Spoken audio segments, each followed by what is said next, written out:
Okay, here we go.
Turn left.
Hello everyone, welcome to Delta Airlines, non-stop to Longview, Texas. Just kidding. Keep right. This is and John then turn Taft right. with the Mack Anthem on this Chicago Tuesday, January 7th, 2025. As you see, this is the airplane behind that window that I missed flying on this L-1011 Tristar, and at each airport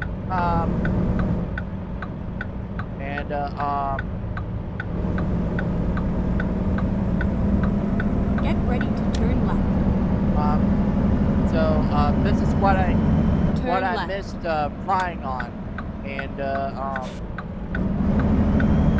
other than that, we're going to start with Texas, which is Longview, Texas, and Get ready to turn right. so let's go for a ride, everyone. Turn right.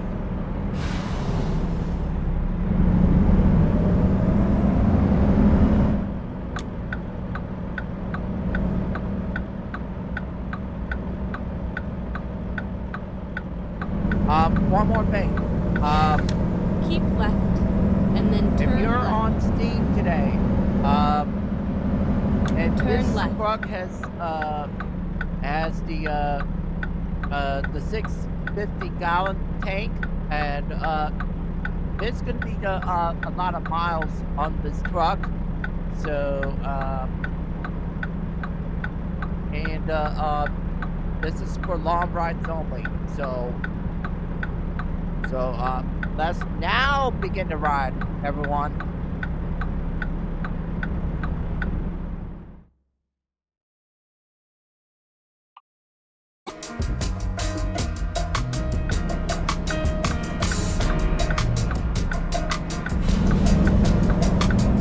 You're listening to All Things Considered from NPR News.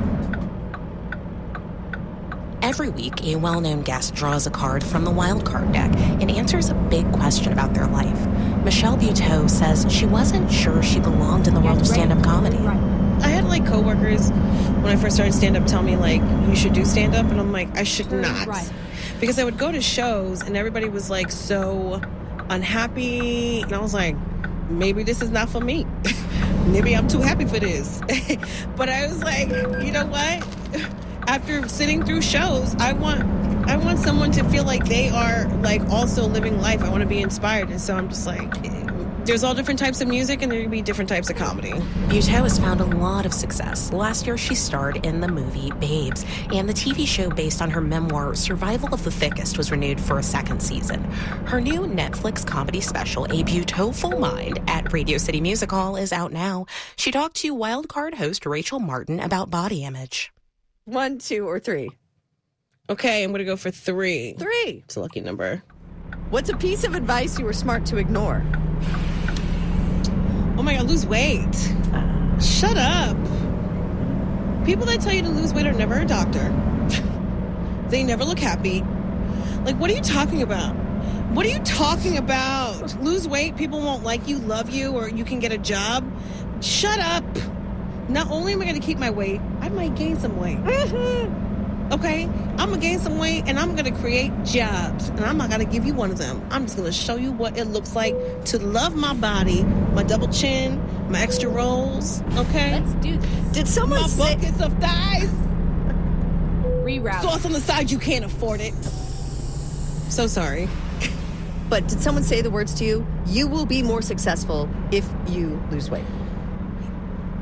Not only have people said those words to me, Wow. Let's say family members at dinner parties, don't eat that, you're going to get fat and no one's going to marry you. College professor, when I told him I wanted to be an entertainment reporter, he said, you're just simply too fat to be on camera. Casting directors, quite honestly, culture and society. Because if I don't see myself, then you're saying that something's wrong with me, and that's why diversity matters. It's not just a hashtag. If you see it, you believe you can actually be it. Because you're like, oh, there it is, and here I am. But if it's never there, then how do you know that you can even knock on the door to say, I'm here? So that's why it matters. But, like, did you come out that way? Because you're saying even your family told you this. So was there a moment when you made the choice to be like, I'm not going to listen to this? Because that's hard. My wedding, because all my friends are like, you gotta diet. You gotta exercise. You gotta diet. That's what you do. And I was like, why? And they're like, you just gotta do it. And I did it, and I lost a lot of weight. And I was like, this doesn't feel good. And I miss turkey bacon. And my dress was too big and kept falling off of me during my father-daughter dance and all the dancing. And then I literally had like some tequila and a potato and blacked out for the rest of my wedding. And I'm like, why? Had I been pre-gaming, I already found a man that's going to love me no matter what. What am I doing? And that's when I was just like, no. Michelle Buteau's new Netflix comedy special is A Beautiful Mind at Radio City Music Hall. You can hear more of that conversation with Michelle Buteau on the Wildcard podcast. Support for Wildcard with Rachel Martin comes from Procter & Gamble, maker of Nervive. Nervive Nerve Relief is designed to reduce occasional nerve aches, weakness, and discomfort in hands or feet due to aging. Learn more at nervivehealth.com. This is NPR News. And at 5:48, it's All Things Considered on your NPR station, News 88.7. 50 degrees right now here at the UH campus. I'm David Pittman, and on the freeway, still have a problem in the Woodlands, northbound 45 before 242, or wreck in the right lane. You're going to be on the brakes after Tamina. Still ahead on the program, medical debt will soon be wiped off the credit reports of millions of Americans. That should boost people's scores, and it may make it easier to get a mortgage or rent a home. We'll have more on new rules announced today by the Consumer Financial Protection Bureau following top-of-the-hour news from NPR News 887's Gail DeLauder. The Washington National Cathedral hosts a funeral service for former President Jimmy Carter for his final journey home to Plains, Georgia. Other presidents will be on hand, and we will bring it all to you on your radio, on your phone. I'm Steve Inskeep. Join us for live special coverage Thursday morning from NPR News. That'll be 8:30 Thursday morning, to be precise, here on News 887. Exit left.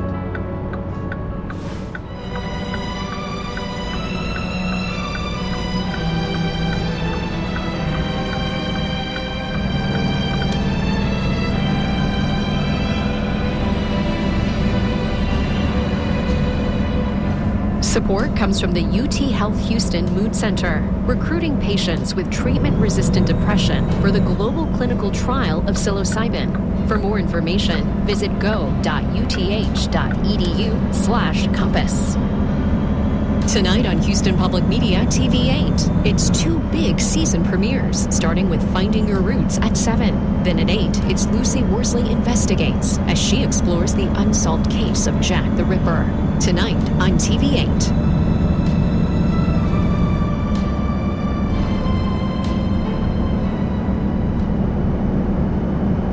This is All Things Considered from NPR News. I'm Mary Louise Kelly. And I'm Scott Detroit. In 2013, Detroit, Michigan found itself in bankruptcy court. The city was some $18 billion in debt. And the man who was tapped to help find a solution, federal judge Gerald Rosen, says things were really bad.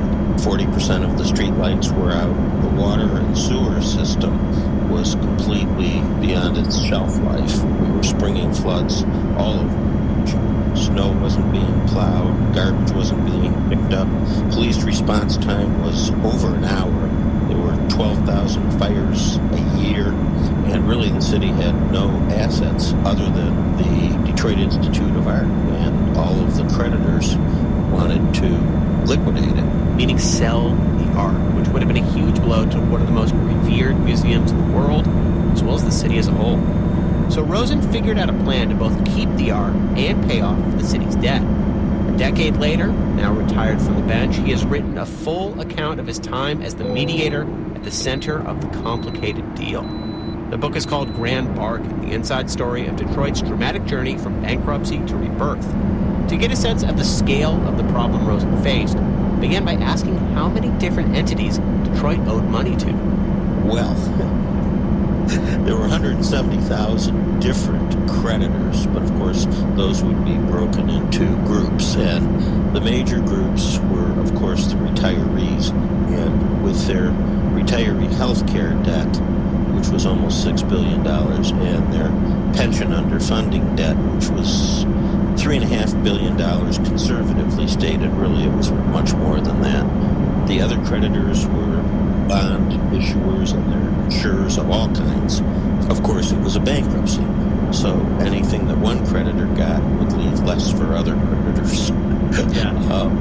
In addition, the city workers had no collective bargaining agreements for years and years, so the unions were an important component of it. These are just some of the groups that had to contend with. There were many more, of course, on the political side. There were the Republicans and Democrats in the legislature and the governor, and of course the county executives. Then overlaying all of this was the art, the Detroit Institute of Arts, which was the only asset in the bankruptcy. So you have people whose livelihoods are at stake because they were counting on this pension plan as they planned their lives around it and worked for years thinking that it would be there. You have this zero-sum type situation of creditors who want millions and millions of dollars that they're owed. You have the basic services that need to be met. I'm curious how you even begin to get started. How do you decide what the first phone call you're going to make is? How do you sort through all of the different angles of a problem like this at the very beginning? I began talking to the lawyers for all of the creditors and for the city and for the state, and it was pretty overwhelming. And I began to think of the bankruptcy as bookended, Scott, by, on the one hand, the retirees, whose plight was pretty desperate. I mean, these are people who had given their entire working lives to the city, and they were in great danger of having their pensions cut 30 to 35%, which would have been devastating. And on the other hand, the art, which was the city's only asset that could be monetized, and selling the art, selling the museum, liquidating it, seemed to me to be just a terrible idea. You know, Scott, Detroit had been cannibalizing its heritage to mortgage its future for decades. And where had it gotten us? And it just seemed to me that liquidating the art would be the exclamation point in Detroit's obituary. And just to hop in there, I think a lot of people listening know really well, but for those who don't, we are talking about world-class paintings and murals and sculptures. In some areas, it had the premier collection of art in the world. As best as you can in a broadcast interview, because I know we're talking about an agreement that ran probably thousands of pages, incredibly technical, but can you explain the way that you figured out how to check both these boxes at the same time, monetize the art, fund the pensions, keep the art in the museum? Well, it actually started with a little doodle that I did when I was down in Florida on the cardboard backing of a legal pad. And I'd had this idea that if we could somehow use the art and the pensions to leverage that and raise money, put the art in a trust, and all the money that we raised flow all the money through the trust to the retirees to reduce their pension losses, that could be the beginning of a solution. So I just doodled this idea, which was to have the state kickstart the funding and put the art in a trust, lock it off from all the other creditors, and use the trust to flow any money that we raised over to the retirees. And then I had a bunch of questions, which I wrote down under that. And perhaps quite surprisingly, that little doodle is hanging in the Detroit Institute of Arts now as the core of the solution to the largest municipal bankruptcy in history. So this deal has now held for 10 years. You've seen a lot of success in Detroit rebounding in a lot of different ways. And I think over the course of that 10 years, the broader political system has gotten a lot trickier and a lot less likely to craft big agreements to deal with big problems. So I'm wondering, especially you're now a full-time mediator, how much of this is replicable to other tricky negotiations or impasses, whether you're talking about municipalities that are facing bankruptcy or just broader big negotiating questions? It all starts with will, the willingness to find common ground. In Detroit, we had it. We had all these people from all different points on the geographic, political, demographic, cultural compass come together to find common ground and unite around a big idea. If people have the will to find a solution with a little nudging maybe from a mediator, most problems can be resolved. And that's really the story of Detroit. A lot of this came down in many different points to relationships. You're making a lot of phone calls, you're having a lot of meetings, you're having a lot of breakfasts. That's, I think relationships is one of those things that are kind of frowned upon when it comes to the political culture right now. How important are those? How as important is actually knowing the person you're trying to cut a deal with when you're in a position like this? Absolutely critical, because it starts with trust. And to trust somebody, you have to get to know that person, talk to them, and listen to them. Try to understand what their concerns are. Try to understand what their objectives are, what the issues are that are most important to them. And if you don't do that, I think it's very hard to get the kinds of agreements that we got. That is Gerald Rosen, a retired U.S. District Court judge and author of the book Grand Bargain, The Inside Story of Detroit's Dramatic Journey from Bankruptcy to Rebirth. Thank you so much. Thanks for having me, Scott. You're listening to All Things Considered from NPR News. Support for NPR comes from the station and from Cunard, with round trips from Miami to the Caribbean on Cunard's Queen Elizabeth. Guests can dine on flavors of the Caribbean and explore local life on shore in Antigua, Barbados, St. Lucia, and beyond. Learn more at cunard.com. Go straight on. From Progressive Insurance with Snapshot, a personalized program that bases rates on safe driving habits at progressive.com. Not available in California or from all agents. From Americans United for Separation of Church and State. For more than 75 years, AU has supported freedom without favor and equality without exception.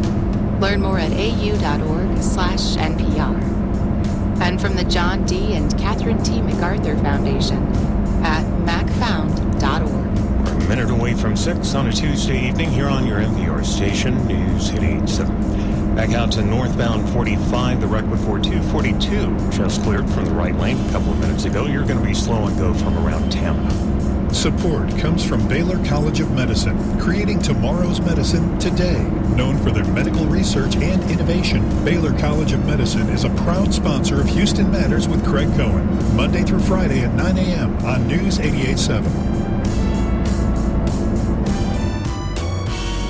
Between now and sunrise at 7:18, we'll have increasing clouds and a low around 35. The average low, by the way, 43. Mostly cloudy throughout the day tomorrow with high near 43, kind of blustery with north wind gusting up to 20 and rain likely throughout the day on Thursday and a high of 44. Right now it's 50 here at the UH campus on your NPR station, KUHF Houston, News 88.7, service of the University of Houston at 6 o'clock.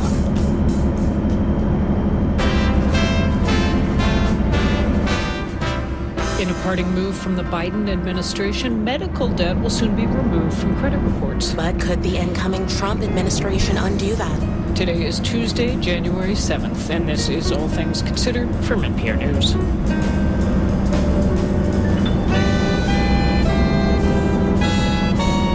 I'm Mary Louise Kelly. And I'm Juana Summers. One day after Canada's Prime Minister announced plans to step down, President-elect Trump threatens Canada with economic pressure. We don't need their cars. You know, they make 20% of our cars. We don't need that. I'd rather make them in Detroit.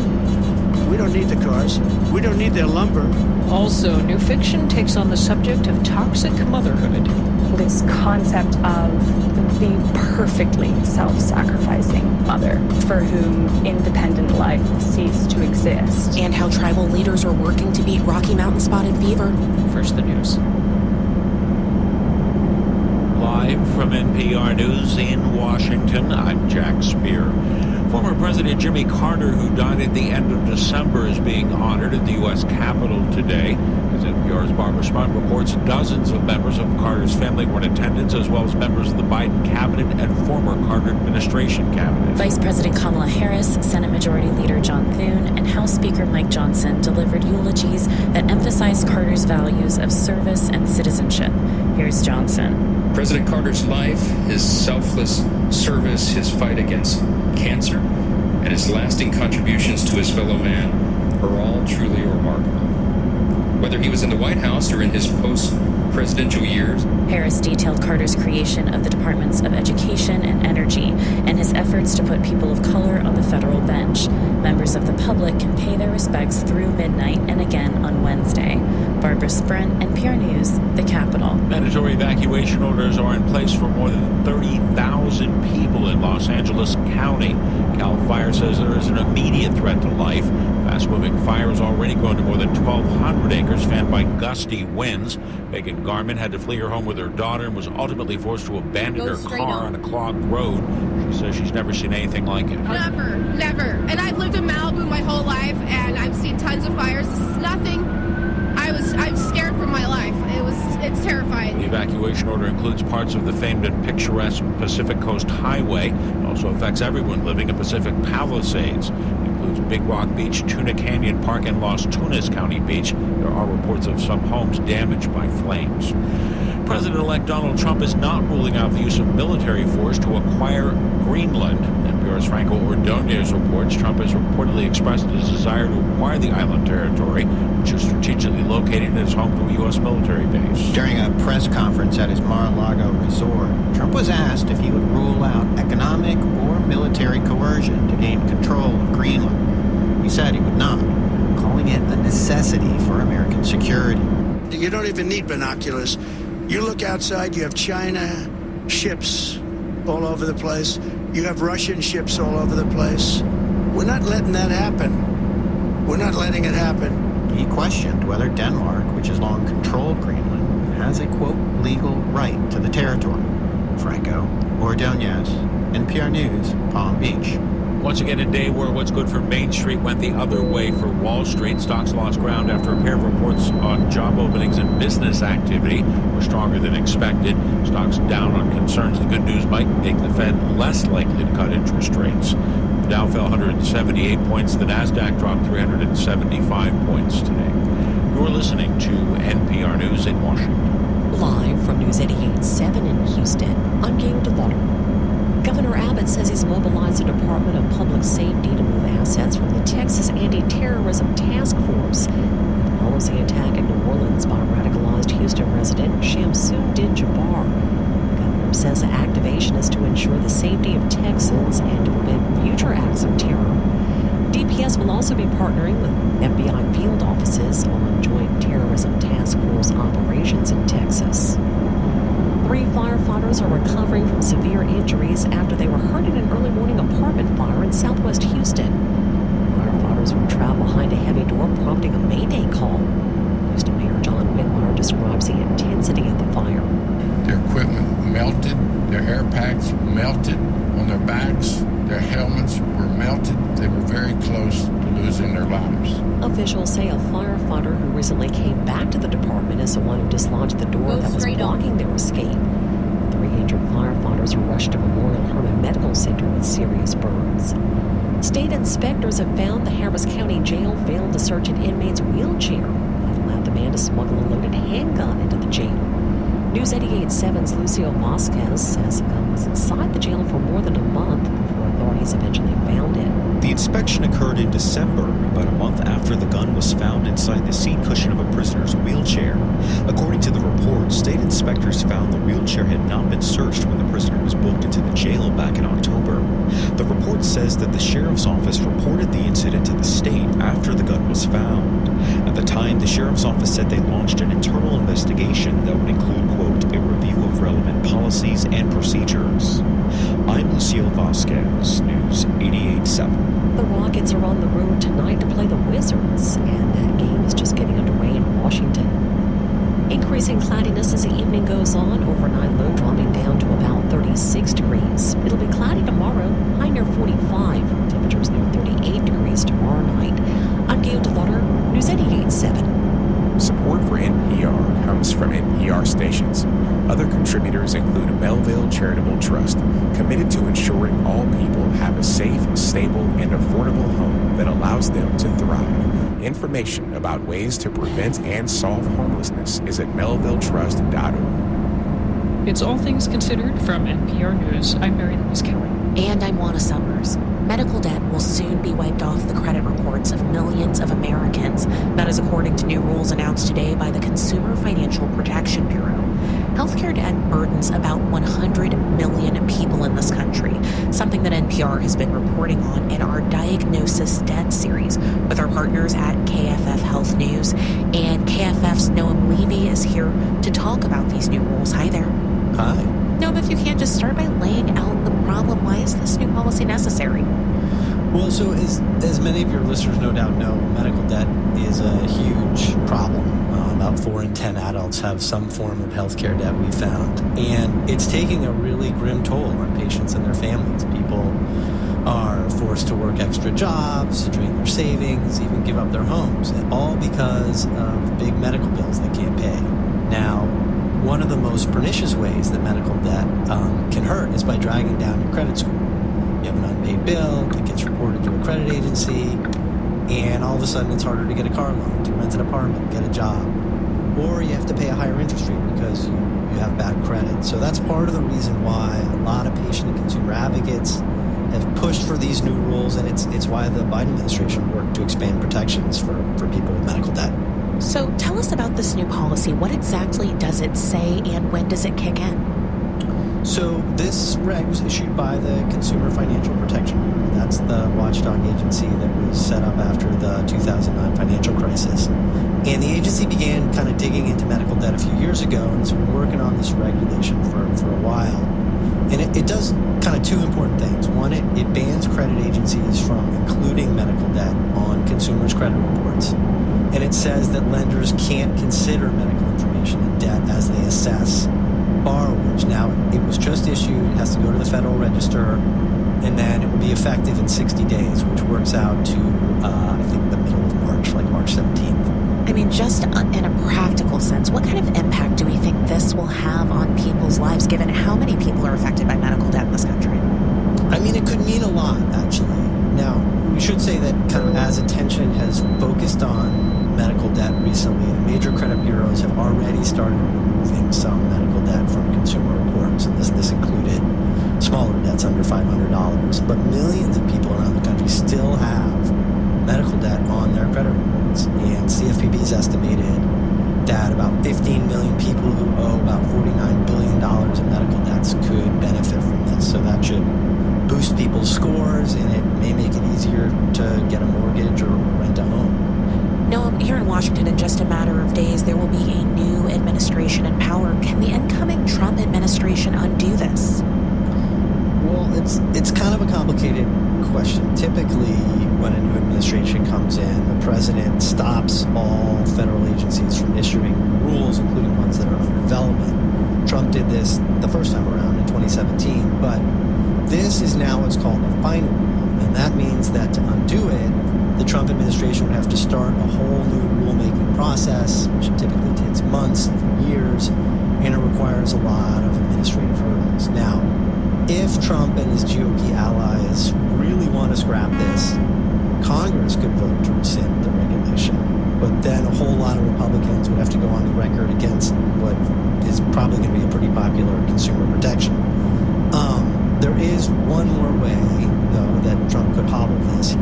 It seems pretty clear that the collections industry is going to sue to challenge this in court. And if that happens, typically the administration would defend the rule, but maybe Trump won't do that, and that would pretty much doom it. Now, the Consumer Financial Protection Bureau is something that Elon Musk, a prominent Trump ally, has said that he wants to get rid of. Couldn't that mean a change to this policy? Well, probably not. I mean, you're right. Musk has even posted on X that he wants to, quote unquote, delete the CFPB. And listeners may recall that Trump asked Musk to head up his government efficiency effort. But getting rid of a federal agency is not easy. And scrapping the CFPB entirely would probably need an act of Congress. And as you know, Republicans have a pretty thin majority on Capitol Hill. So that seems kind of unlikely at this point. Noam Levy is a correspondent with our partner, KFF Health News. Thank you so much. Thank you. No new banknote has entered the Gaza Strip in more than a year of war. As paper money falls apart, a new business has emerged. NPR's Daniel Estrin has the story with reporting from Gaza by NPR producer Anas Baba. This shack in the courtyard of a shelter has a sign in big red Arabic letters. It advertises repairs for damaged cash. The repairman is Yasser Abu Erbeid. He lays a 20-shekel note, like a $5 bill, on a desk. It's got a tear. He cuts a piece of adhesive tape and tenderly tends to the torn tender. Cash repair is a vital service in Gaza. Cash repairman Abu Erbeid says sometimes a single bill will change hands 10 times a day or more, and that leads to damage, wear, and tear. He operates a literal money laundering service, cleaning musty cash. He says it seems that cash was stored or buried in the ground, possibly under the rubble of Israeli shelling, where it was exposed to moisture or rain. Was this cash taken from the rubble of a bank destroyed in Israeli strikes? Was it stored in damp underground Hamas tunnels? Israel says Hamas has looted banks. In this video, Israeli military spokesman Avichai Adrai presents what he says are Hamas documents detailing how its operatives stole more than $100 million worth of cash from banks. The Palestinian Authority in the Israeli-occupied West Bank won't send new cash to Gaza's banks as long as there's war because of robberies and the risk, a Palestinian official tells NPR. He asked not to be named because he wasn't authorized to speak to the media.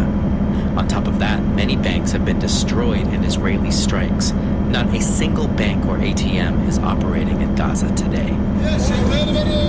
So how do people get money? NPR producer Anas Baba stands outside a closed bank in central Gaza. I can see that there's some people here. They came to the bank, not looking for the ATM in the bank. They're looking for the brokers or the money mafia. The money mafia, brokers with their own cash reserves. One man outside the bank looking for a broker is Musab al-Shawaf. He says, we need to feed our children. The brokers are our last resort. Here's how it works. He transfers money from his bank account online to the broker's account, and the broker gives him cash, but takes a 30% commission. Shawaf says, the rate is very high. It's ruining me. Because of the cash crisis, Palestinian banks are offering e-wallets, digital currency. At this grocery store in central Gaza, a customer pays with his e-wallet, but paying that way comes with a 10 to 15% charge. Producer Anas Baba peruses the store. Not everything that you need is here on the shelves. It's as usual, like lentils, beans. It's hard to find food today. The United Nations says there's extreme hunger in Gaza. These days, there's a double struggle.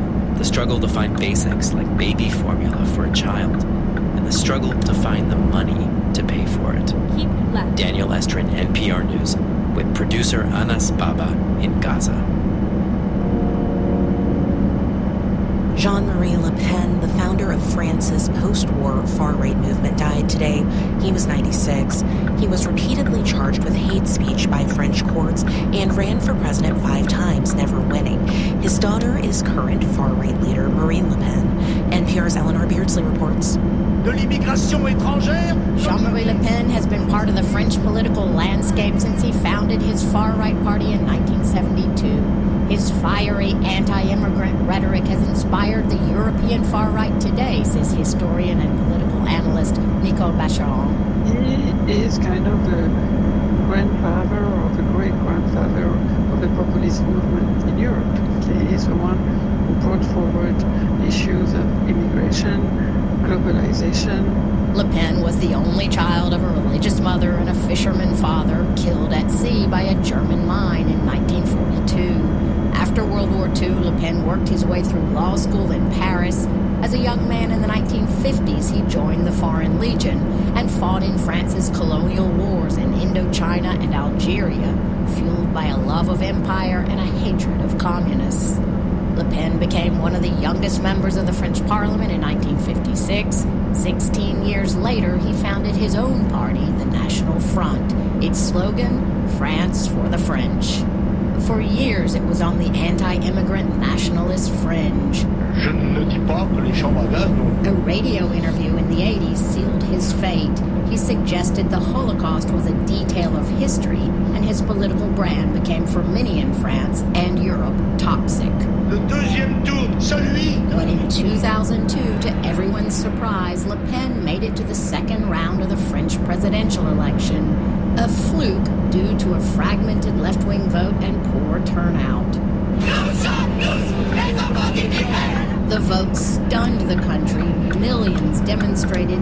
Conservative candidate Jacques Chirac then crushed Le Pen with 82% of the vote in the second round. Bacheron. And it was a huge shock. His daughter, Marine Le Pen, took over the party in 2011, had a falling out with her father, and rebranded the movement. Unlike her father, she has a real chance of becoming president, says Bacheron. She's the heir, definitely. She wouldn't be where she is if she wasn't his daughter. Bacheron says Le Pen thrived on controversy for attention, but some of the ideas of the party he founded have gone mainstream in France and beyond. Eleanor Beardsley, NPR News, Paris. And in Houston at 6:18 on All Things Considered here on your NPR station, News 88.7.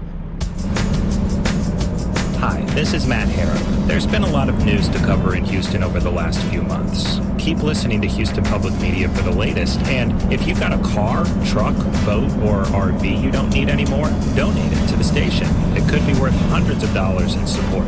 The donation process is easy for you, and we'll pick up your vehicle in any condition. Here's how to get started. Go to houstonpublicmedia.org/cars to learn more. Thank you. Support for Houston Public Media comes from attorney mediator Ron Bankston, providing in-person, video conference, and hybrid mediation and arbitration services. More at ronbankston.com. Support comes from the German Saturday School of Houston, offering German language classes for children and adults. Courses begin Saturday, January 11th at Bel Air United Methodist Church. Information at 713-569-0801. Support comes from Houston Public Works. Customers with questions about their water bill or usage can contact customer services at 713-371-1400 or schedule a virtual or in-person appointment at improvewaterbills.org.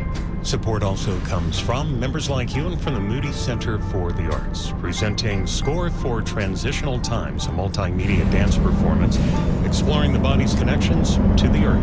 It's on at 10 from 6 to 7 in the evening. Reception to follow. More at moody.rice.edu.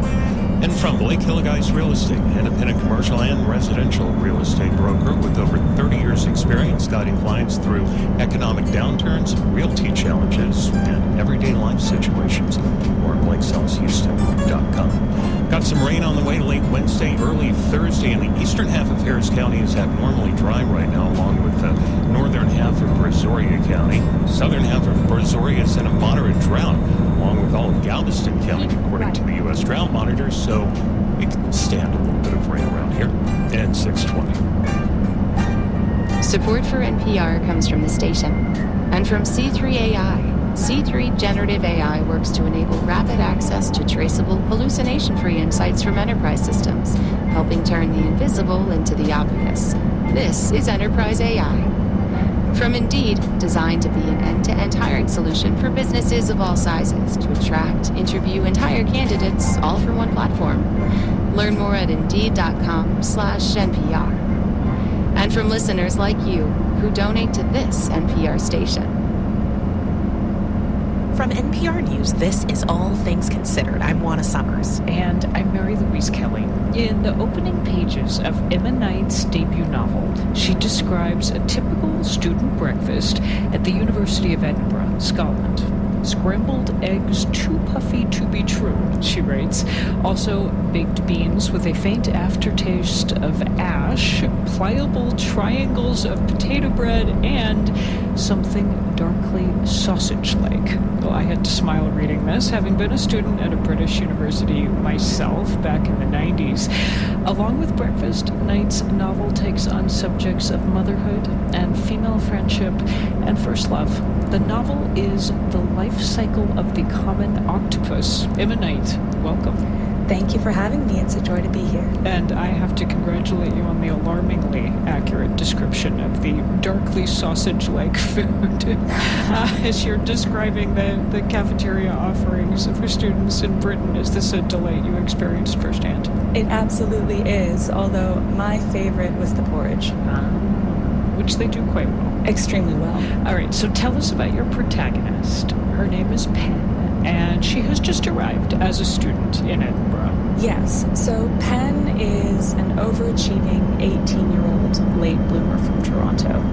Her real name is Penelope, but she goes by the on-the-nose, on-purpose nickname Penn. She aspires to be a magazine writer, and she doesn't really believe in marriage, so she's cut off the elope. Oh, I didn't even catch that as I was reading, but that's great. Yeah, go on.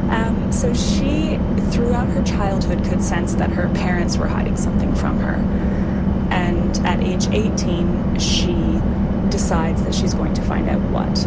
Yeah. She goes to the University of Edinburgh, in part to get far away from where she grew up and have adventures, but also because she wants to find an estranged friend of her father's. This is a man named Lord Lennox, yeah. And he is also an elusive Scottish writer of mysteries. Tell us more about him and his family, who we get to know quite well.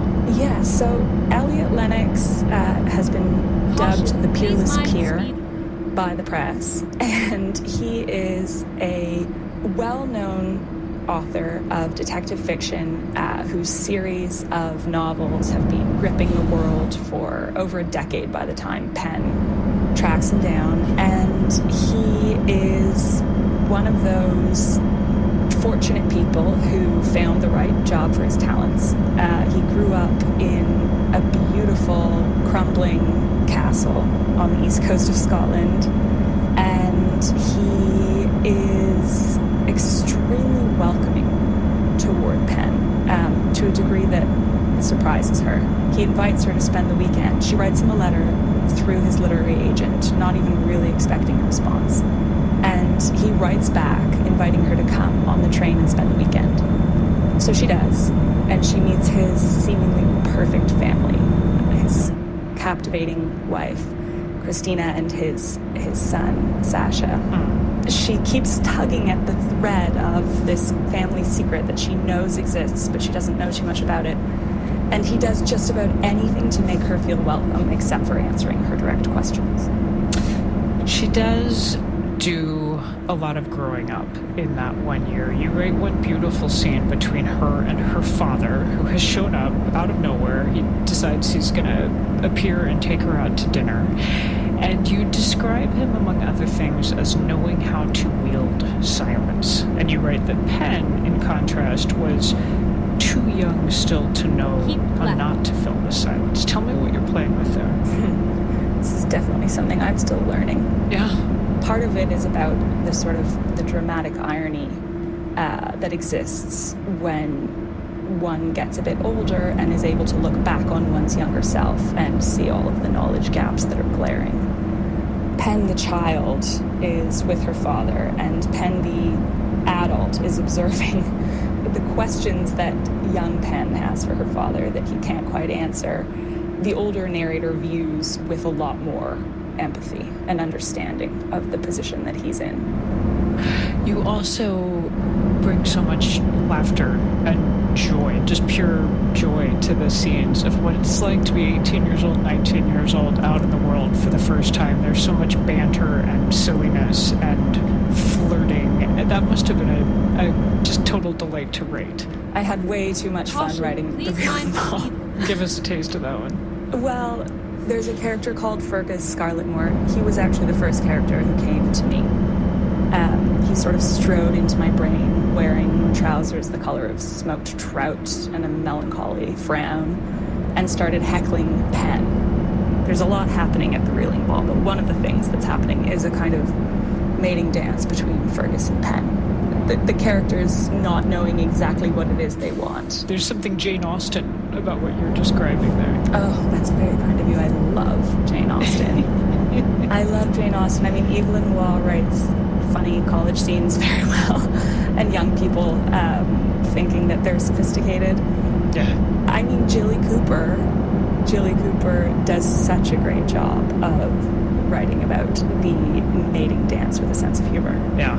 Well, and there's something so perfect and obvious, but writing about an actual dance as the mating dance is taking place in between the steps. It all comes together. Alert listeners may be wondering what on earth an octopus has to do with any of this. So explain your title, The Life Cycle of the Common Octopus. So I don't want to give too much away, but I can say that the octopus in this novel is a metaphor for a kind of Loch Ness monster that I tortured myself with in early motherhood.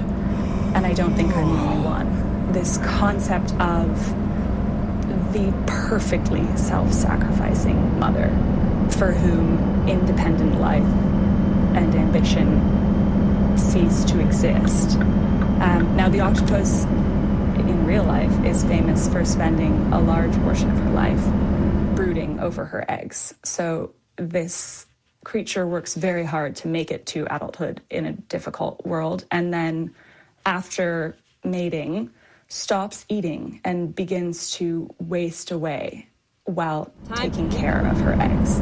And this beautiful brooding process is quite tragic. It is something that we as humans should not aspire to. Our children need us to be our authentic selves. They need us to continue living and to show them what it is to be a truthful person in this world. I think you just ventured toward answering what was going to be my last question, which was the question that Penn poses to herself. Does a mother have to choose between being selfish and being eaten alive? Oh, goodness. It's a daily question, isn't it? No. A mother just has to carry on being herself. That is Emma Knight, very much herself, talking about her debut novel, The Life Cycle of the Common Octopus. This was a delight. Thank you. Thank you so much, Mary Lou. And then exit right. At 6:29, and you've been listening to All Things Considered on your NPR station, News 88.7. Marketplace is 1 minute away. Support comes from the Clarion at Brazosport College, presenting Lisa Loeb in concert, known for her song Stay, I Missed You, from the movie Reality Bites, Friday, January 24th. Tickets at brazosport.edu/Clarion. Support also comes from members like you and from Signify Business Cash by Wells Fargo. With this business credit card, cardholders can earn rewards on business purchases with no caps or categories to track. Learn more at wellsfargo.com/signify. Terms apply. And from GiveMeTheVIN.com. Purchasing vehicles in minutes with a VIN or license plate or by bringing the vehicle to Houston area offices. Details at GiveMeTheVIN.com. 48 degrees right now here at the UH campus, 35 for the overnight low, and back up to around 43 for the high tomorrow. At 6:30. Make a U-turn. Supported by Michigan Technological University, where cybersecurity students and researchers work to protect the security of individuals, companies, and our nation. mtu.edu/computing. Been a while since we've had a supply chain story, huh? We'll fix that today. From American Public Media, Please, this make a U-turn is Marketplace. when possible.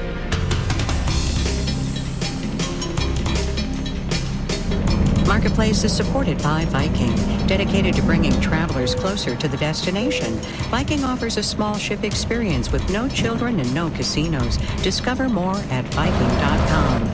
And by Capato, an AI-powered DevOps platform designed for business applications like Salesforce. Capato unifies technical and business users to plan, build, test, release, and operate in sync. Capato, AI-powered, people-focused.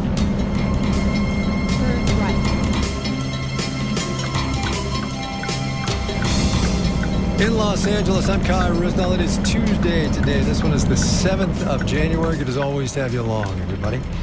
Hey, so you got everything you needed toward the end of last year and over the holidays, right? Gifts, new cars perhaps, maybe new furniture for the house or the apartment, what have you. Credit that to the very human, but also very corporate urge to procrastinate. The International Longshoremen's Association and their employers, the U.S. Maritime Alliance, you might remember this, representing ports and shipping companies, they reached a tentative deal back in October that included a 62% pay bump for East and Gulf Coast dock workers. But they left until January the 15th, the most bitter part of the dispute. Automation talks resume today. Marketplace's Sabrina Benishore brings us up to date. Automation at ports could be as basic as just using an online scheduling app to book trucks. It could also be a robotic rail-mounted crane 9 stories tall and 200 feet wide. Container cranes that can essentially automatically unload ships, or also cranes that can be used to stack containers. Jason Miller is professor of supply chain management at Michigan State University. The International Longshoremen's Association told Marketplace it has no updates, but it's previously made clear it is concerned automation will take jobs.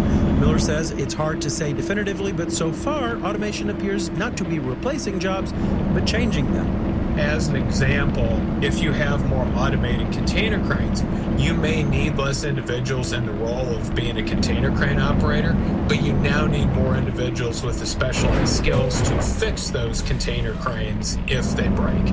Miller says ports in the U.S. that are more automated haven't shrunk their payloads. And the U.S. Maritime Alliance, representing employers, has said automation is needed to become more efficient. Robert Hanfield is professor of supply chain management at North Carolina State. Ports like Yangshan in China can move 113 to 80 containers per hour, which is very efficient. But the majority of the ports in Los Angeles and others are around 25 per hour. The Longshoremen's Union counters international ports are more productive because they're doing easier work, like moving containers from one ship to another, as opposed to sending shipments along into deep domestic supply routes involving trucks and trains. As the two sides work through their issues, other businesses are bracing for the impact of a possible strike. Erin McLaughlin is a senior economist with the Conference Board. They could cost about $3.78 billion during the first week, which is $540 million a day. Some shipments would just get delayed. Others, like fruit and meat, eventually start to perish. If a strike goes on beyond a week, she says, costs start to rise. In New York, I'm Sabri Benishore for Marketplace. Wall Street today, stocks got most of the attention, as they always do. Sleep not, though, on bond yields. We'll have the details when we do the numbers.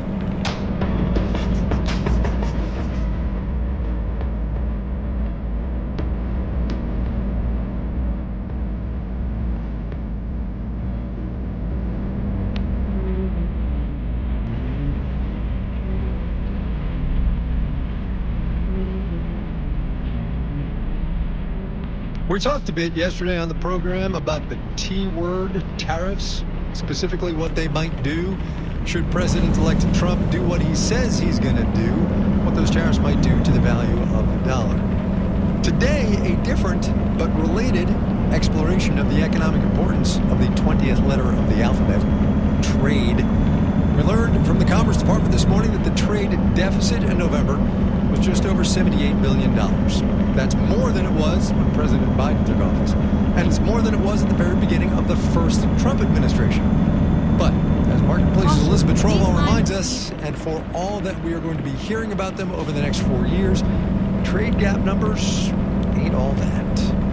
At first glance, deficit numbers might make you say, good God. Take March 2022, when the trade deficit ballooned to a record $107.7 billion. Except that increase was a sign of something good, says Robert Deacle with USC. All the international supply chains were screwed up with the pandemic, and then that was starting to mend around 2022. So there was this surge in global trade, and especially imports into the United States. Since then, U.S. consumers are still spending a lot on products coming from abroad, says Katie Russ with UC Davis. The economy is just really running strong in comparison to how other countries have been doing in 2024. And so with that, it seems like a very natural widening of the deficit. A country's trade balance is tightly related to its balance of savings and investment, and the U.S. and Americans are not big savers. Scott Lincecum is with the Cato Institute.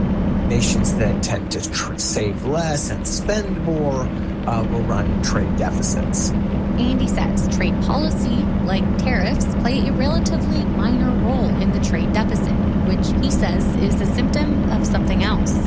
We're running massive budget deficits.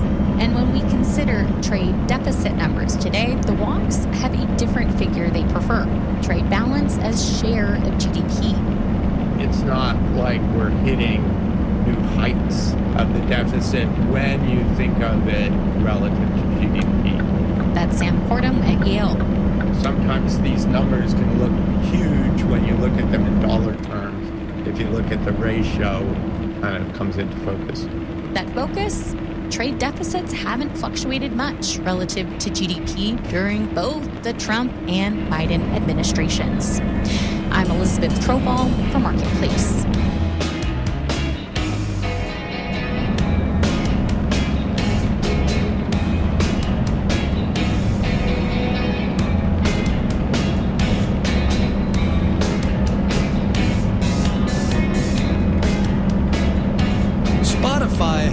biggest chunk, just over 30%, of all music service subscriptions in the United States.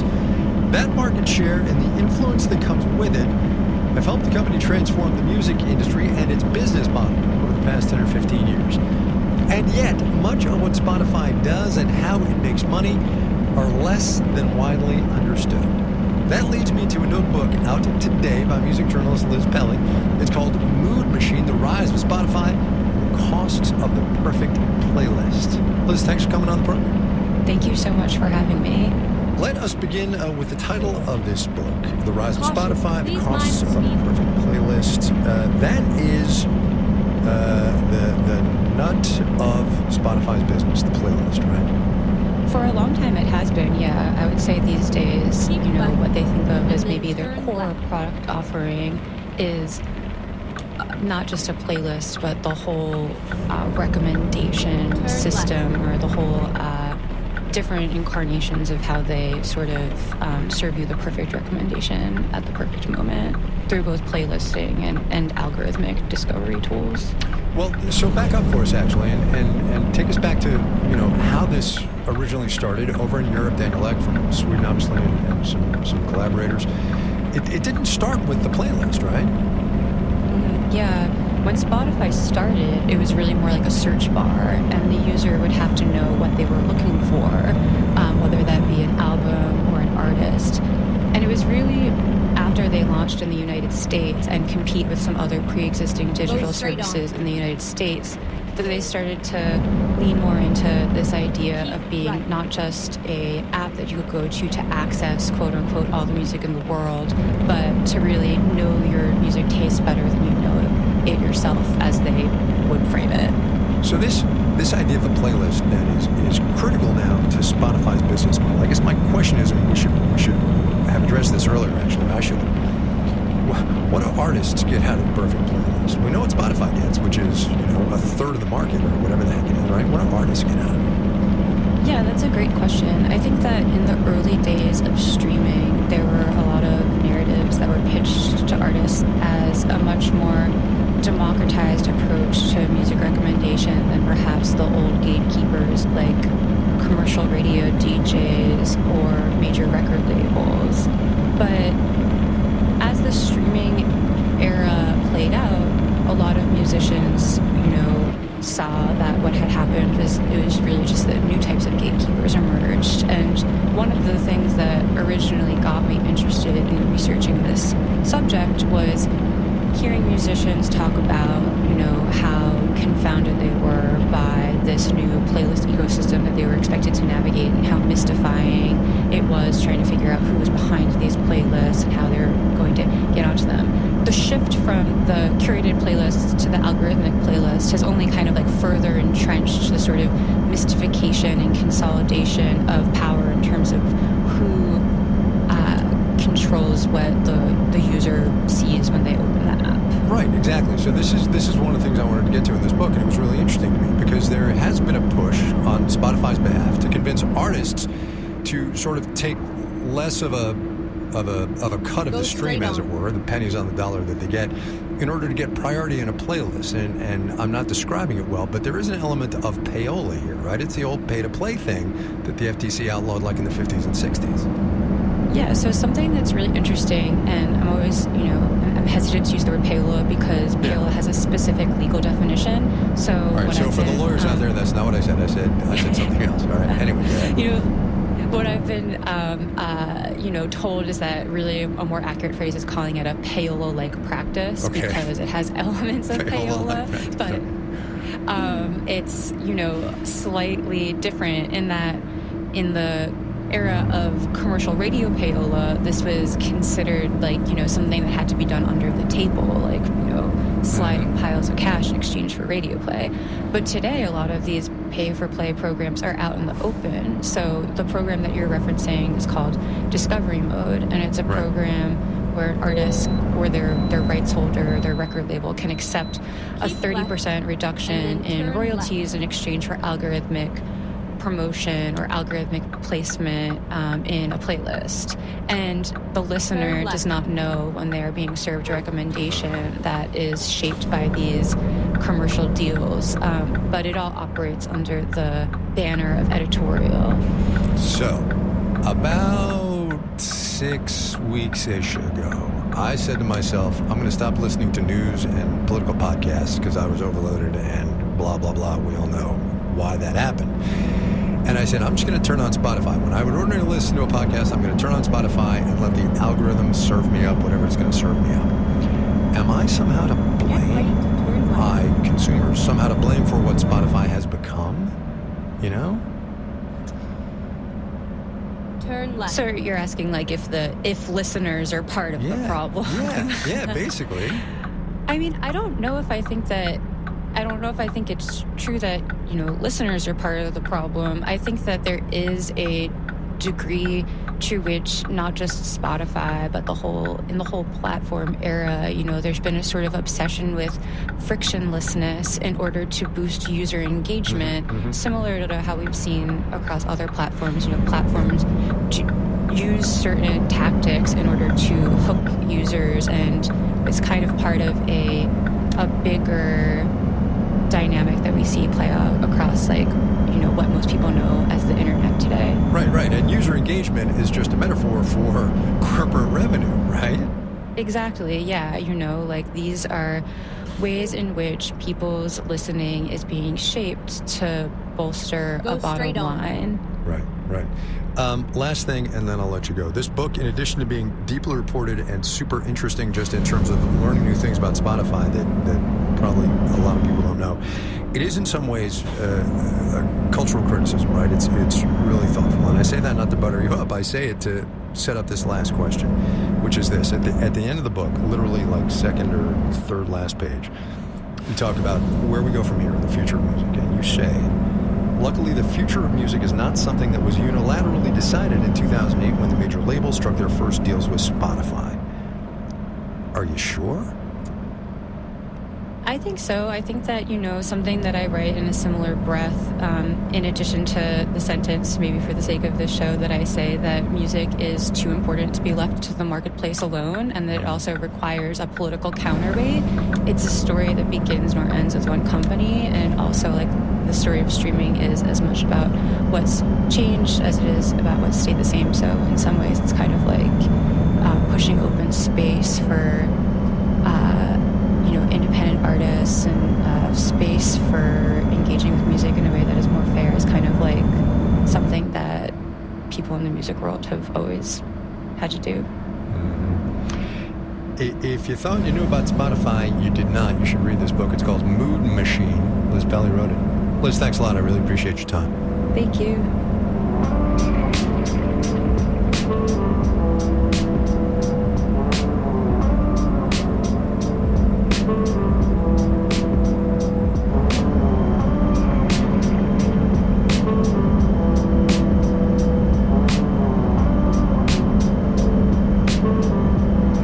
Coming up. We pay less now than we did, and we're happier. Can't put a price on that, can you now? But first, let's do the numbers. Dow Industrial's down 178 today, 0.4%, 42,528. The Nasdaq off 379 points. That is 1.9% today, 19,489. The S&P 500 down 66, 1.1%, 5909. We heard from Sabri about unionized dock workers negotiating over automation at ports. So, some shipping stocks, shall we? You try saying that times fast. Star Bulk Carriers shined up 1%. Global Ship Lease grew 1.6%. Matson down about 0.2% today. Meta's going to stop fact-checking and removing restrictions on speech, both Facebook and Instagram and Thread. You heard that today, right? Meta down 2%. Bonds fell. Yield on the 10-year T-note rose to 4.68%. More on that later in the program, but you got to stick around to the end. You're listening to Marketplace. The Numbers is supported by Odoo.com, your entire business on one platform. Marketplace is supported by Clear Channel Outdoor, an out-of-home billboard company harnessing innovation and technology to connect advertisers with consumers. Clear Channel's data-driven solutions reach customers on the go. Billboardsforbusiness.com. Right.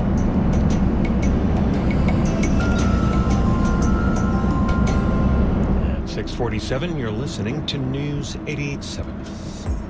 Support comes from the Lone Star Flight Museum, presenting a book talk and signing for The Barber, the Astronaut, and the Golf Ball, written by Barbara Radnofsky and Ed Supkis, January 16th. LoneStarFlight.org.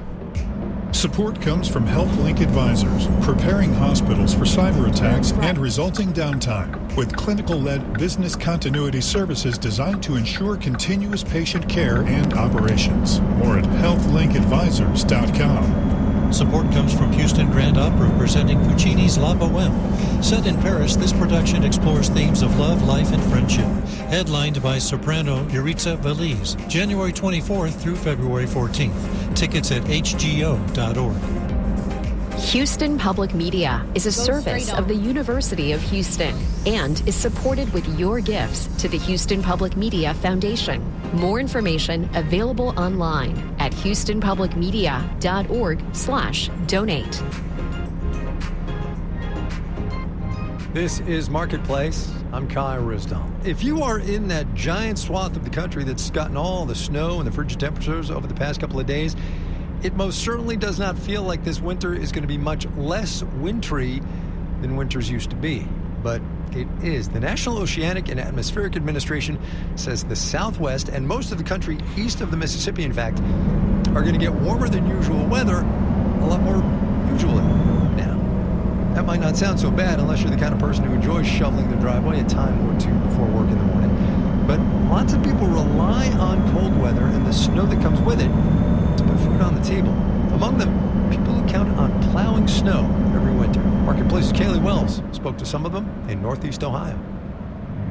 When there's a big snowfall in the Cleveland area, Andy Leonard is out plowing his neighbors' driveways. He doesn't own a plowing business per se. He's like a lot of plowers in this part of the country. A guy looking for a little extra cash who happens to own a pickup. It came with a plow, and I started to do my own driveway with it, and then a friend of mine asked if I could do a couple driveways, and it turned into like 4 or 5. Leonard grew up around here, about 40 minutes southeast of Cleveland, and he says these days the snowy seasons are a lot shorter than they used to be. I started doing this, 12 times a year, and now the last 3 years, I've only been out 4 or 5 times. The last 2 winters here have been unusually warm. Snowfall was way below average.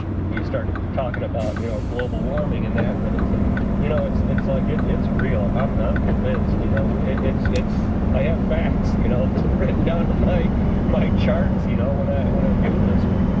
Now, the thing is, when you live this close to Lake Erie, climate change doesn't automatically equal less snow. It's not that straightforward. It's hard to tell because being in Northeast Ohio, every season is so different. Meteorologist Alex Iverson with the National Weather Service in Cleveland says the biggest snowstorms here happen before Lake Erie freezes and after it thaws. So as the climate warms, it freezes over later than it has been in years past. That would essentially give the region a longer window of time where lake effect snow would be possible. Which means gentle winter wonderland dustings become less common, but the school-canceling lake effect blizzards can actually happen more frequently. Even drought-ridden Californians know this climate story. A warming climate makes giant precipitation dumps more frequent, more intense. Not exactly great news when you're Andy Leonard, a guy with a truck who can only plow when there's room in his schedule. I got a main job, so I can't devote a whole lot of time to this. And he charges per plow, so occasional giant snow dumps are less lucrative than consistent dustings. It's not great news for the folks who do this full-time either. Michael Subler of Great Lakes Snow and Ice Management plows hospital and shopping mall parking lots. He's got employees in those parking lots monitoring the weather, ready to serve his clients at the first sign of snow. They demand constant service. They want no chance of a slip and fall there. It takes a lot of time, a lot of material, and they pay for it. And here's how the numbers worked out for one of his clients during last year's warmer than average winter. I think last year we did maybe $300,000 of time and material charges to them. In a good winter, that could be approaching $800,000. For his biggest customers, Subler doesn't charge per plow, but per season. That's good value when it snows consistently, but fewer storms means every plowing is more expensive for his clients. And long term, that's not an attractive model. Nobody's canceling or demanding he create a new business model just yet, but it's still on his mind. Does it make me nervous? Yes, but I think it's going to be over a much longer range. I don't see that happening, in the next 10 years. At least for him, adapting is pretty straightforward. He also runs a landscaping company, so a shorter snow season means more money for his other business. In Bainbridge, Ohio, I'm Kaylee Wells for Marketplace.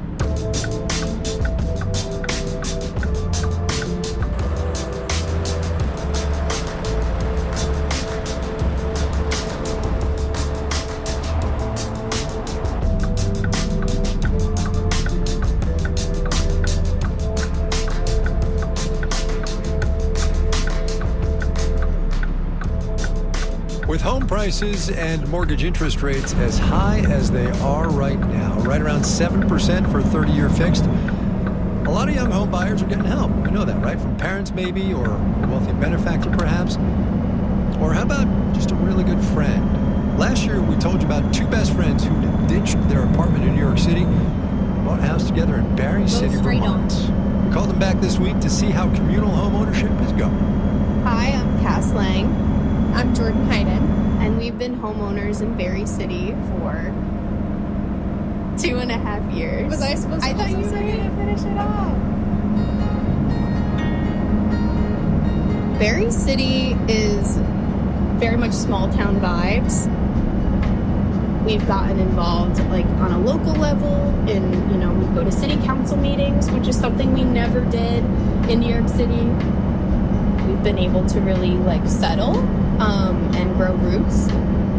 We see it as a partnership, and we're, having a home.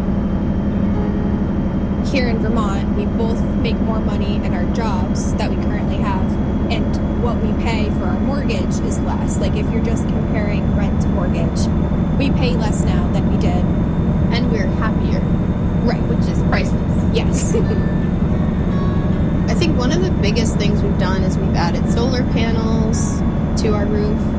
That was definitely the biggest one. I mean, we've built some gardens outside. Things will break and then we have to replace them. Yeah, so there's been some of that, which has kept us from doing the more exciting things that we're looking forward to doing. Right. But that's just home ownership, I hear. We also have 2 cats who tend to cost us a little bit of money as well. They love to spend our money. They love to spend our money. I think there are some short-term goals of weatherization and heat pump, things that we want to do for. I'd love a tech. You can dream big, right? But I think those feel more attainable. Those are things that are we could do in the next few years. But I think big term, we are seeing the value in community building and what that has done for us. And, talking to other people and having them kind of be oh, it's kind of awesome what you guys are doing, living together as best friends and, building this community. So, how cool would it be if we just purchased a bigger plot of land where we had more space to grow food, have friends. Right. And I know that sounds so much like a sort of hippie commune type thing, but I think there's some real value and utility in that. So I think we're thinking about what that could look like in the future, but in the long term. Yeah. Not right now. Not right now. And we're happy with how it's going right now. Yeah. And I'm excited about whatever we plan to figure out in the future. Yeah. It's unwritten.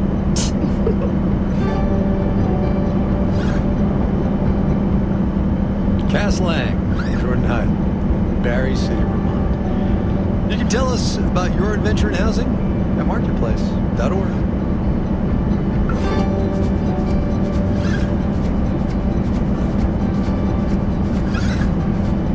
Marketplace is supported by Progressive Insurance. Progressive is currently looking for individuals in a variety of career fields who are interested in building a career and joining an inclusive and unique culture.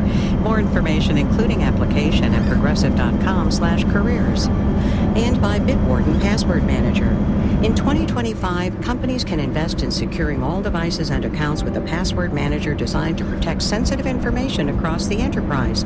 Learn more at bitwarden.com. This final note on the way out today. Let me circle back to bonds here for a second, as promised. The yield on the 10-year T-note was up, as I said, in no small part because of the JOLTS numbers out today. Job openings and labor turnover survey, of course. We learned this morning the number of job openings in this economy rose in November, more than 8 million, about 8.1 million, should you be curious. That is a good thing, macroeconomically speaking, because it means people who are looking for them can usually find jobs. The catch is, it's also a sign that inflation could prove stickier than we thought it might be. And you know what that means, right? You do, right? You do? All right. Our digital and on-demand team includes Carrie Barber, Jordan Manji, Dylan Mietinen, Janet Wynn, Olga Oxman, Ellen Rolfes, Virginia K. Smith, and Tony Wagner. Francesca Levy is the Executive Director of Digital and On-Demand. I'm Kai Risdall. We will see you tomorrow, everybody.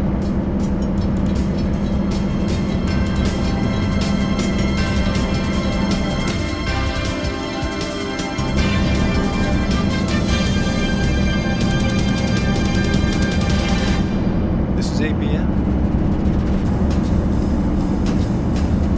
We're a minute away from 7 o'clock on a Tuesday evening here on your NPR station, News 88.7.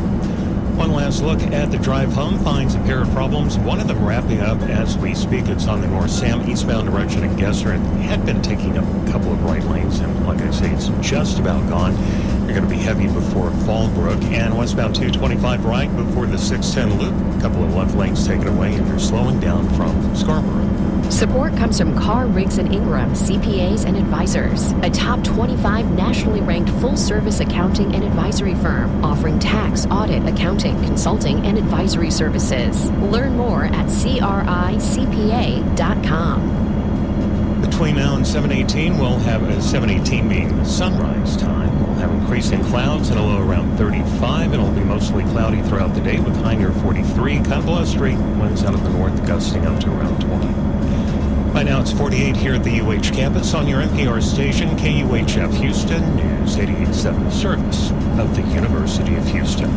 I'm David Pittman. It is 7 o'clock.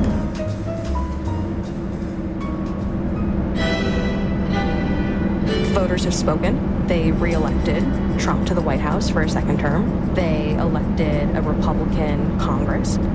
And you have a Republican Party that is pretty unified around Trump himself. The question now is how unified can they be and how successful they will be at making his agenda come to fruition. I'm Michael Barbaro. That's coming up on The Daily from the New York Times. Keep right. The Daily is supported by BetterHelp, committed to making mental well-being a priority and offering support in taking on everything life demands, with therapists available to communicate via video, chat, or phone at betterhelp.com/public. Go deeper into the day's most pressing stories with New York Times journalists, trusted sources, and the people affected. The Daily from the New York Times, distributed by American Public Media. Live from NPR News in Washington, I'm Jack Spear. The body of former President Jimmy Carter arrived in the nation's capital today. NPR's Windsor Johnston reports the former president will lie in state in the Capitol Rotunda, where members of the public will have the chance to pay their final respects. The sound of a U.S. military band playing as Carter's flag-draped casket was taken by horse-drawn carriage to the U.S. Capitol building. Inside, Senate Majority Leader John Thune spoke about Carter's lifelong mission of public service. President Carter's term as president ended in 1981, and for the remainder of his life, the longest post-presidency of any American president ever, he focused on making the lives of his fellow men better. President Biden has declared Thursday a national day of mourning, the day that Carter's funeral will be held at Washington, D.C.'s National Cathedral. Windsor Johnston, NPR News, Washington. Authorities in Las Vegas say the man who blew up a Tesla Cybertruck and killed himself in front of the Trump Hotel used used the AI service ChatGPT to plan it. NPR's Kirk Sigler has the latest on the investigation into the New Year's Day explosion. Las Vegas Sheriff Kevin McMahill says the Cybertruck driver Matthew Livelsberger used artificial intelligence to learn how much explosives he'd need and where to buy them. McMahill says it's still unclear why he chose Las Vegas. We consider this a terrorist attack or an attempted terrorist attack, and I would just simply say that we haven't closed any doors on where our investigation is going to lead us.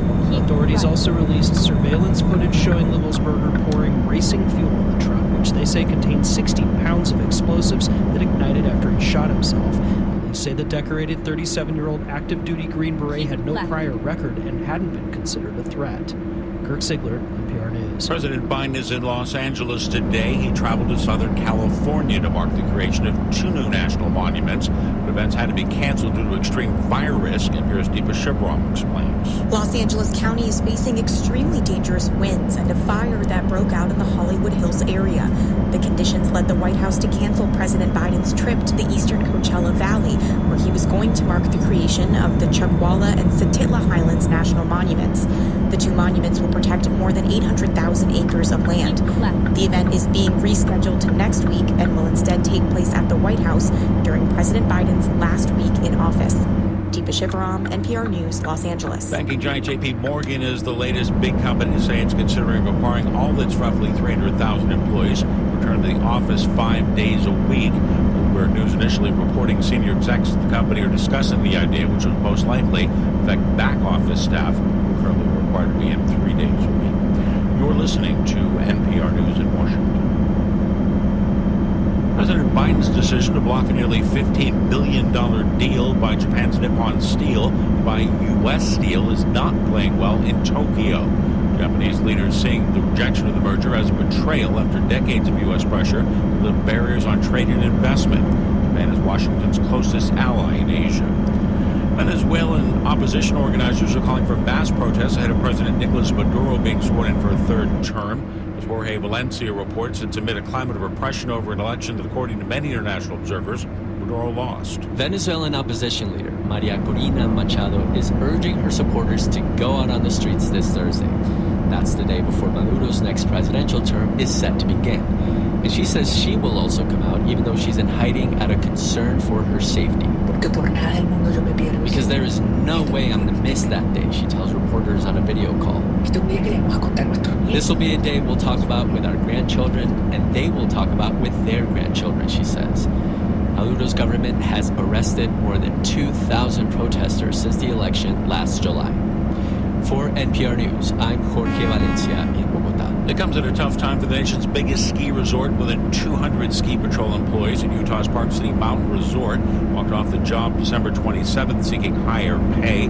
Ski patrol members say they want base pay to go from $21 to $23 an hour.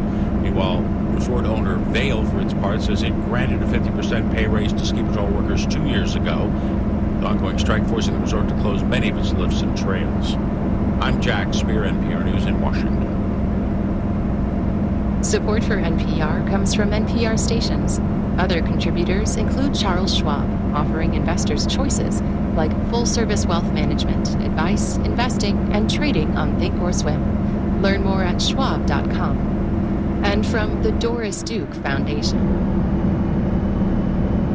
From New York Times, I'm Michael Malone. This is The Daily.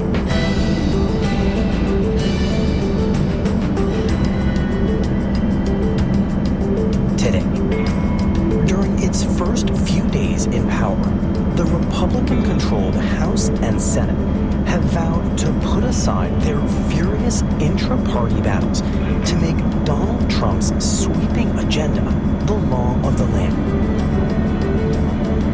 I spoke with my colleague, Katie Edmondson, about how likely that actually is.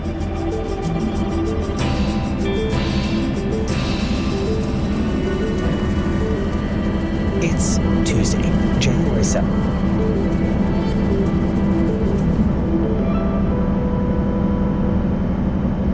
So Katie, take us, if you would, inside the House chamber on Monday afternoon for this pretty momentous ceremony. Well, I think today's ceremony really underscored what is supposed to be the pro forma nature of the January 6th congressional counting of electoral votes. This is a performative ritual in which Congress counts the electoral votes from each state and certifies the election of whoever won the presidency. Obviously, if your first introduction to this ceremony was 4 years ago, you had a very different view of what happened on that day. Indeed. And so today's counting of electoral votes really was what was supposed to happen. The House come to order. You had Vice President Kamala Harris overseeing the entire ceremony, overseeing essentially Congress certifying her own loss.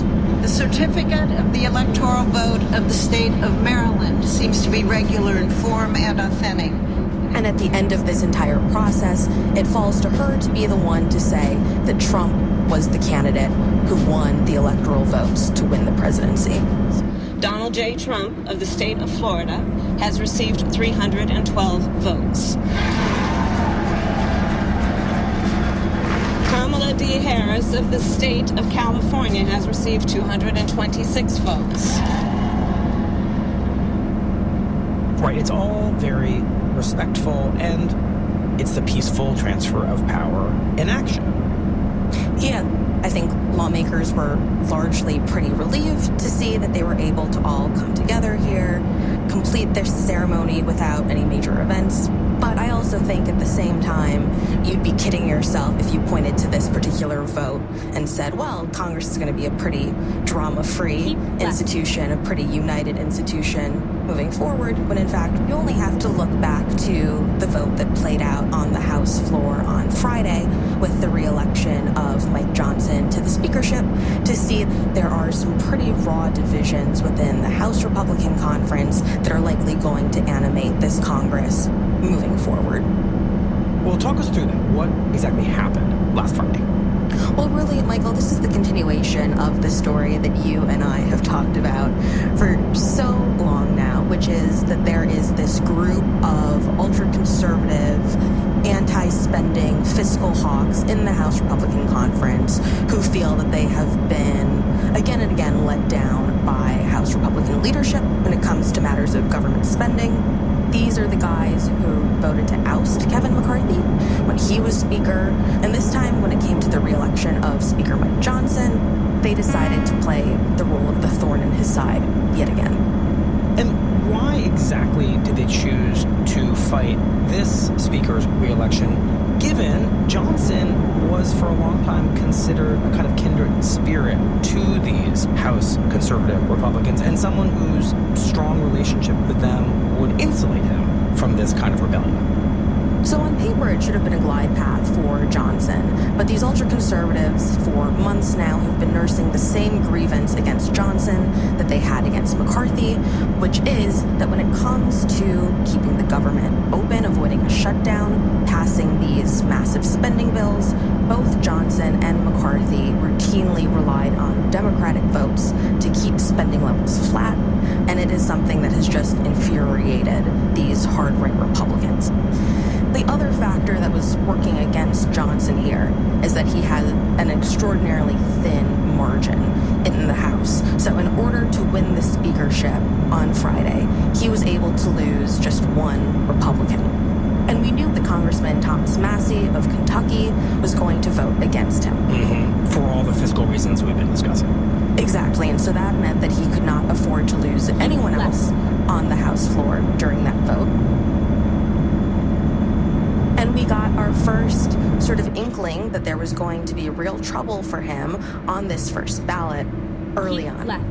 The next order of business is the election of the Speaker of the House of Representatives for the 119th Congress. The reading clerk will now call the roll. Adams. There are a number of Freedom Caucus members whose last names start with B or C, which is relevant only insofar as the roll call is called alphabetically. Right. And so, lo and behold, Biggs of Arizona. We get to Representative Andy Biggs of Arizona. His name is called out. And he doesn't respond. Silence. Silence. ones. And Michael, I have to say, sometimes lawmakers are not necessarily the most focused on the floor. Sometimes they're hard of hearing. And so the first time his name is called and there's silence, you're thinking maybe there's a mistake, maybe he's running late. But we saw him standing on the center aisle of the House floor. Biggs of Arizona. His name was called again. And he was staring just sort of defiantly straight into space. Biggs of South Carolina. Johnson. And they moved on. Cloud. And we saw that happen several more times throughout the roll call. Clyde.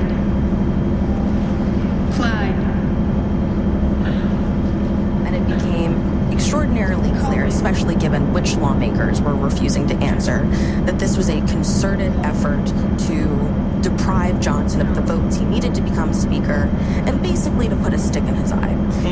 Johnson this whole time was sitting very stoically in his seat on the House floor, but before they even, I think, got to the last set of names on the roll call, he was out of his seat and he was over talking to some of these defectors. Because it looked as if the gavel could fall into Hakeem Jeffries' hands, the Democratic leader. Because the person who wins the speakership is the person who wins the most votes. Oh, wow. And at this point in time, there are 3 Republicans voting against him. Now, his allies always saw Thomas Massey, the congressman from Kentucky, as being immovable, someone they were not going to be able to flip. And so Johnson's focus turns to the 2 other holdouts, Keith Self of Texas and Ralph Norman of South Carolina. And he'd been talking with them on the House floor, but he kind of whisks them off the House floor into this ante-room. And that's when Congresswoman Nancy Mace of South Carolina intervenes. And who does she have on the phone but President Trump? He apparently was in the middle of a golf game down in Florida, and he spoke with Johnson, Norman, and Self, all on speakerphone in this ante-room. His message was, look, Mike is the only guy who has the votes to become speaker, right? You need to do this for me. We need to get on with it, right? We have a trifecta. This type of opportunity is a rare one. We need to seize it. We need to get going. And House will be in order. By the end of the call, Keith Self and Ralph Norman walked back out onto the House floor. Mr. Norman, Johnson. Mr. Self, Johnson. And they changed their votes. Therefore, the Honorable Mike Johnson of the state of Louisiana, having received a majority of the votes cast, is duly elected Speaker of the House of Representatives for the 119th Congress. And so Johnson was able to successfully win the speakership on that first ballot. But minutes after Johnson is officially reelected, the House Freedom Caucus, which is sort of the organizing organ for a lot of these guys, it's that ultra-conservative bloc of lawmakers, they send him a public letter, and it begins, "Today, we voted for Mike Johnson for Speaker of the House because of our steadfast support of President Trump. We did this despite our sincere reservations regarding the Speaker's track record over the past 15 months. Katie, how do you understand what played out here? Yeah, I mean, I think we got a preview of a lot of potential collisions to come in this Congress, right? In this letter that the House Freedom Caucus sent to Johnson, they enumerated a list of demands. One of them is that they can't raise the debt limit, which is something that President Trump has requested lawmakers do, without enacting deep spending cuts that would offset their increases to the nation's borrowing limit. Another one is that if you're going to implement a program as costly as mass deportations, then you need to cut other government programs somewhere else. But I also think it's just a fact that they inherently understand that Trump himself doesn't really have these same concerns about fiscal responsibility that they themselves share. So ultimately, they take out their frustration at Mike Johnson, at the Speaker, because he's ultimately responsible for federal spending. So it makes a certain sense. I think that's right. And look, I think more cynically, you also just have to face the reality that he is a politically safer target to vent frustrations at than Trump is. So what does all of this add up to when we think about how Republican control of the House is going to work with Donald Trump as president and Mike Johnson as speaker? Well, I think the entire exercise that we went through on Friday was really conservatives putting Mike Johnson and his leadership on notice, right? The idea that he really is going to have to answer to them. Right, I mean, if he doesn't deliver for especially these conservative fiscal House Republicans, they may decide one day to wake up and toss him out. Yes, that is the message. That is the sort of Damocles they want hovering over his head. They want him to know that he is on thin ice. And I think what's striking about that is it's shaping up to be a very different environment than what we're seeing over on the other side of the Capitol, where Republicans also have a majority in the United States Senate.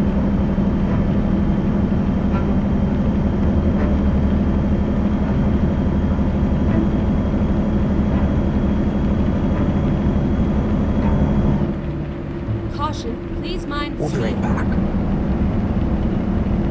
The Daily is supported by Progressive Insurance. Customers can simplify their insurance needs and protect what's important by bundling home and auto. Learn more about bundling at progressive.com. Innovative, immersive, and skillfully investigated. The Daily brings listeners today's stories as only the New York Times can report them. For more on today's episode, go to nytimes.com/The Daily. Distribution of The Daily is made possible by American Public Media. APM produces and distributes programs that entertain and engage audiences everywhere. This is News 88.7. I'm Natalie Weber. I wanted to become a journalist because I really enjoy informing the community and letting them know about what's happening in local politics, in their school boards, and telling interesting stories. Fort Bend County is a really interesting place to cover because it's the second largest county in the Houston area, and it's a really diverse area. It's also growing super rapidly, and it's expected to reach 1.1 million residents by 2030, and I think that makes it a really interesting place to cover.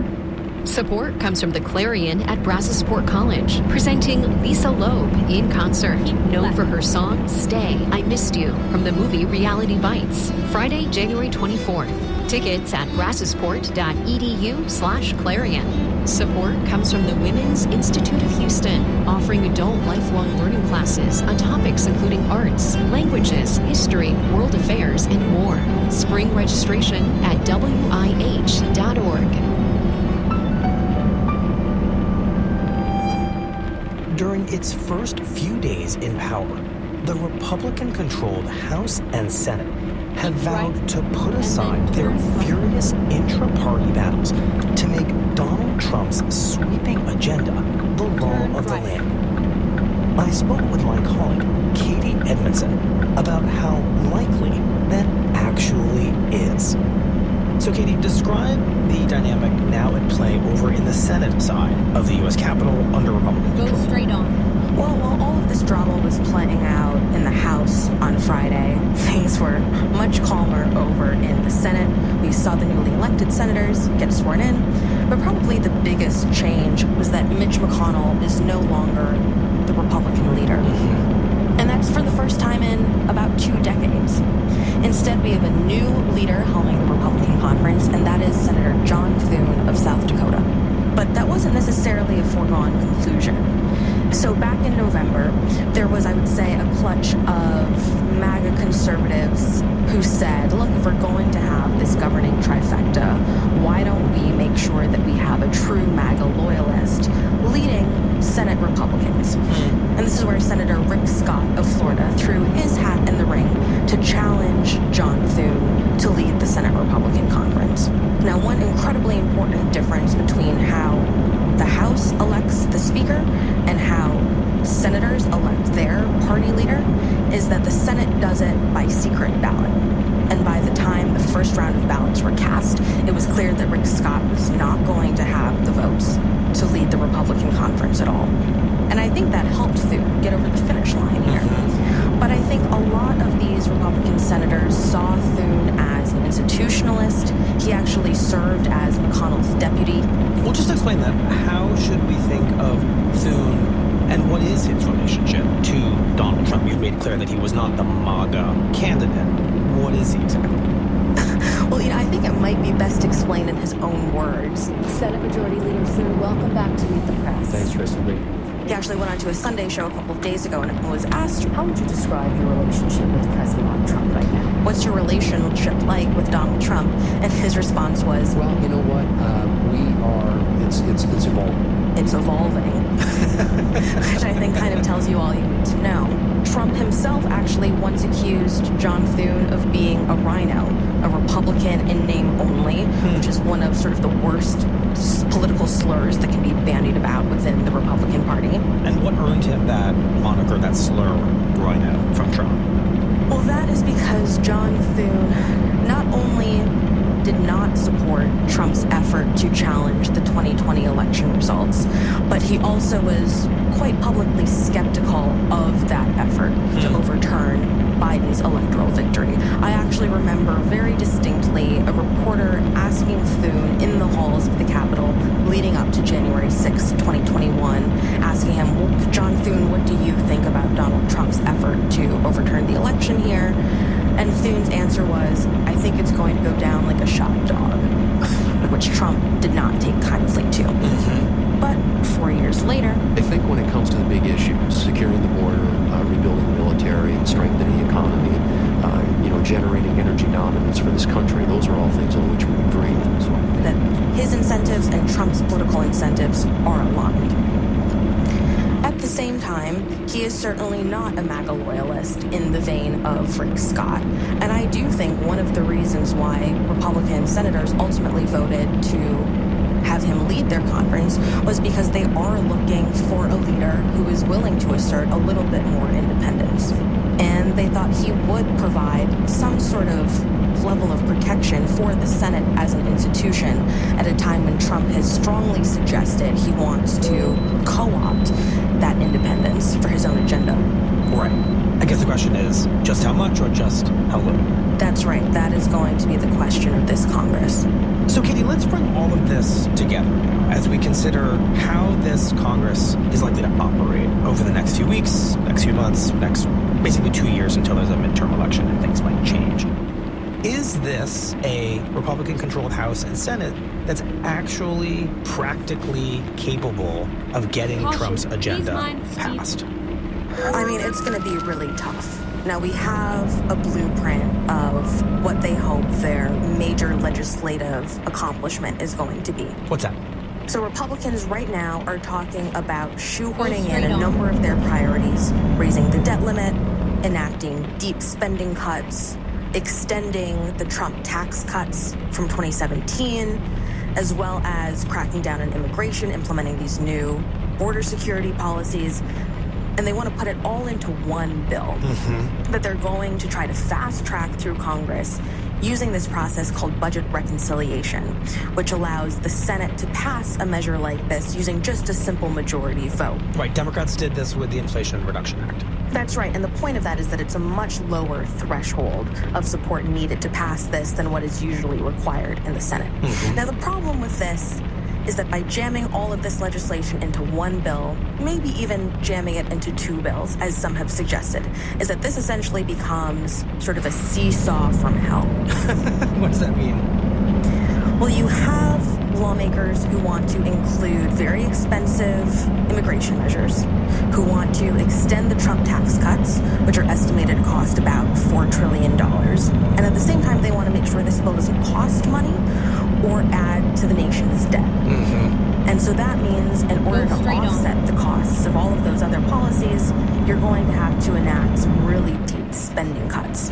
Now, there are certainly a number of lawmakers who would be happy to shutter entire agencies. Both in the House and the Senate, you have more centrist Republicans, particularly Republicans who represent purplish districts, states who just got out of tough re-elections, who certainly don't want to be seen as laying waste to the federal government, shuttering programs that their constituents rely on. And so this becomes a tremendously difficult balancing act to figure out how do you implement all of these policies that are going to cost a lot of money while cutting a bunch of programs, each of which have their own constituencies on the Hill. And House Republican leaders have decided to add an extra layer of difficulty here. They've said they want to make sure this legislation at least passes the House within the first 100 days of Trump's presidency. Wow. And that is a Herculean lift that we're now talking about.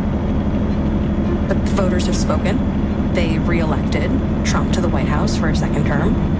They elected a Republican Congress, giving Republicans a majority in both the House and the Senate. And you have a Republican Party that is pretty unified around Trump himself. And so it's a remarkable turnabout, and it's not lost on me at all that the question now is not should they unify around Trump, but rather how unified can they be and how successful they will be at making his agenda come to fruition. Okay, thank you very much. Thanks, Michael.